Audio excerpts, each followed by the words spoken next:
Bonjour. Les déesses cradingues. Tous les panthéons de l'Extrême-Orient convoqués et ramenés au quotidien. Du sacré au profane. 11-14, 17-23, du sublime au sordide. 15-17, 36-38.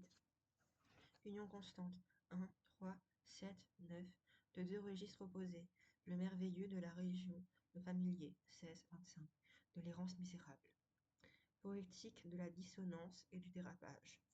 Poème en prose qui se réfère explicitement à ma bohème de Rimbaud, implicitement au pathos ivre. Anaphore 11, 24, 29. Les jeux sur les noms propres évoquent plutôt Paul Morand, Bouddha vivant. Amazonie nord-est. À Belém do Pará, à Manos, à Santarém. On ne fixe pas l'heure des rendez-vous. On se rencontre avant la pluie ou après la pluie, c'est bien simple. Il faut dire que les pluies de l'Amazonie sont sérieuses. Elles sont rarement en retard. Elles prennent fin à l'heure dite. Leur maniement requiert pourtant de l'habileté et une longue habitude, car la pluie change d'horaire au long des saisons. Il n'y a guère qu'un Amazonien de souche pour se débrouiller dans ces calendriers subtils. Les autres, les étrangers, se dérompent.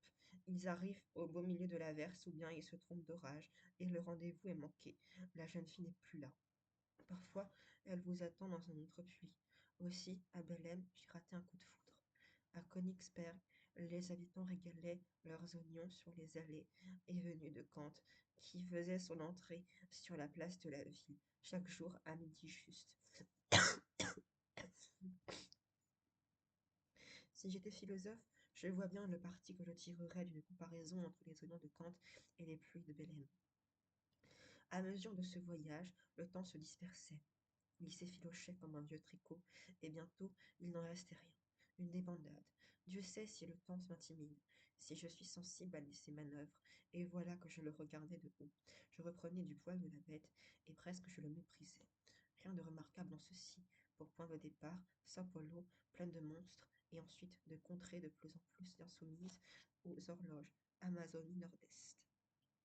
C'est aussi que ce voyage traversait des régions bien solitaires. Dans ses meilleurs moments, il m'a empêché de rencontrer le moindre humain pendant plusieurs jours. Ou bien, si je croisais des hommes et des femmes, je m'ingéniais à ne pas leur parler. Je voulais, je voulais voir un peu ce que devient un pays quand on le débarrasse de la voix des hommes, de tout leur discours.